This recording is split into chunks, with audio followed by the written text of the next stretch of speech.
Colonel Sophia पर जिस तरीके से मध्य प्रदेश के मंत्री विजय शाह ने शर्मनाक बयान दिया, उसको जमकर लताड़ा जा रहा है दूसरे राजनेताओं के द्वारा। और इस फहरिस्त में राजकुमार रोत भी शामिल हो गए हैं।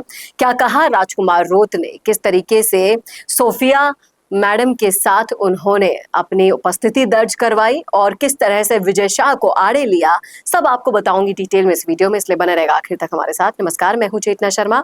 आप देखना शुरू कर चुके हैं संवाद भारत का, भारत के लिए। वैसे तो राजकुमार रोत भारत पाक के बीच में जो कुछ भी हुआ उस पर कहने से बच रहे थे, लेकिन जैसे ही कर्नल सोफिया के खिलाफ बीजेपी के नेता विजय शाह का बयान आया तो वो अपने आप को रोक नहीं पाए और उन्होंने कर डाला सोशल मीडिया पर ट्वीट।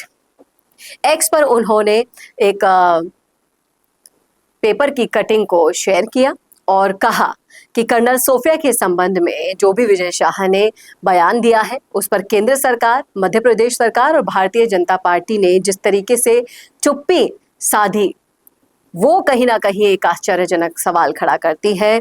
लेकिन इस मामले में जैसे ही हाई कोर्ट ने एंट्री मारी है, उसको लेकर उन्होंने इस मामले की सराहना की है। जबलपुर खंडपीठ ने स्वप्रेरणा से विजय शाह पर कई सारे आपराधिक धाराओं में मामला भी दर्ज कराने के निर्देश दे दिए हैं और भारतीय आदिवासी पार्टी के बैनर तले वो इस फैसले का स्वागत करते हुए दिखाई दे रहे हैं। और जिस तरीके से ऑपरेशन सिंदूर के बाद कर्नल सोफिया की तारीफ करते नहीं थक रही थी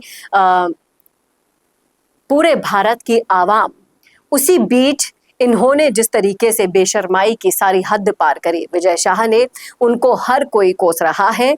और इस पोस्ट पर राजकुमार रोत को सपोर्ट करते हुए भी कई लोग आ चुके हैं। और जिस तरीके से बीजेपी के नेता विजय शाह ने सोफिया कुरैशी के बारे में जो भी अणगल बातें करी, सब बोला, उनको भी एक आतंकवादी करार दे दिया गया है। और लोगों का यही मानना है कि जिस तरीके से कर्नल कुरैशी के बारे में अपशब्द बोले हैं इन्होंने, उनको कभी भी माफ नहीं किया जाना चाहिए। पार्टी को तुरंत उन्हें निकाल देना चाहिए और तत्काल प्रभाव से उन्हें सजा सुनानी चाहिए। और देश के लिए जान हथेली पर रखने वाली एक नारी शक्ति के लिए इतने अपमानजनक शब्द बोलते हुए उनकी जबान नहीं लड़खड़ाई, यहाँ पर भी आश्चर्य वाली बात लग रही है लोगों को। कुछ लोग कह रहे हैं कि उन्हें खुद ही शर्म आ जानी चाहिए थी और शर्म के आ जाने के नाते उन्हें इस्तीफा दे देना चाहिए था, लेकिन ऐसा तो यहाँ पर नहीं हुआ। और इनकी बेशर्मी वाली जो मुस्कान राजकुमार रोत ने शेयर की है अपने ट्विटर हैंडल पर, उसको देखकर लगता भी नहीं है कि इनको कहीं से भी शर्म आई होगी। और जब माफ़ी ये मांग रहे थे, बड़े हंसते हुए मुस्कुराते हुए जो हाव भाव इनके दिख रहे थे, वहाँ कहीं भी कोई ग्लानि या फिर माफ़ी जैसे हाव भाव कहीं पे भी नज़र नहीं आए। और जिस तरीके से उन्होंने एडमिट किया कि मैं भगवान नहीं हूँ, इंसान हूँ और मेरा किसी की भावना को आहत करने का उद्देश्य नहीं था, लेकिन मैं 10 बार माफ़ी मांगता हूँ, इस टाइप से उन्होंने कहा है।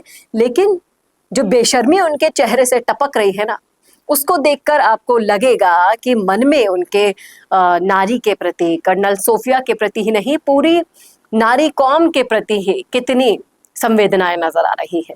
तो बेशर्मी पर थोड़ा सा आप अपने आप को सोच लीजिए विजय शाह। राजकुमार रोत ने तो अपना फर्ज निभा दिया है फैसले का स्वागत करके हाई कोर्ट के, लेकिन बीजेपी अपना फर्ज कब निभाएगी ये देखने वाली बात है।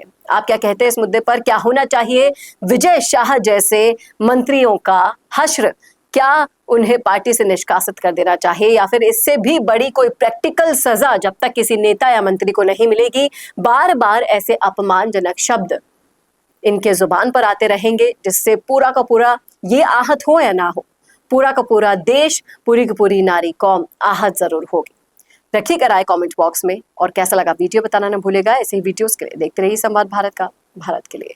नमस्कार। अगर आप बनना चाहते हैं पॉलिटिशियन, लेकिन पब्लिक स्पीकिंग और अपने विचारों को व्यक्त करना चुनौती लगता है, या कैमरे और पब्लिक के सामने किसी तरह से बोल पाए, इसमें मुश्किल होती है, तो मिशी मीडिया सॉल्यूशंस लेकर आया है पॉलिटिकल कंसल्टेंसी कैंपेन, जिसमें वरिष्ठ जर्नलिस्ट और पॉलिटिकल एनालिस्ट की एक्सपीरियंस्ड टीम आपको मदद करेगी, जिससे आपकी आवाज और भी बुलंद हो जाएगी। इसमें हम आपके गोल को पूरी तरह से टारगेट करेंगे कि किस तरह से आपको पार्टी पहचाने, आपको उस क्षेत्र के लिए चुने, कैसे सर्वेज में आपका नाम आए, कैसे लोगों के बीच में आपका माहौल बने। ना सिर्फ कंसल्टेंसी हम आपको देंगे, बल्कि आपको सारे रास्ते दिखाएंगे और बताएंगे भी, जिससे आप भारत की राजनीति में अच्छे पॉलिटिशियन बनके समाज का सुधार कर सके। तो अभी कॉन्टैक्ट कीजिए स्क्रीन पर दिए गए नंबर पर।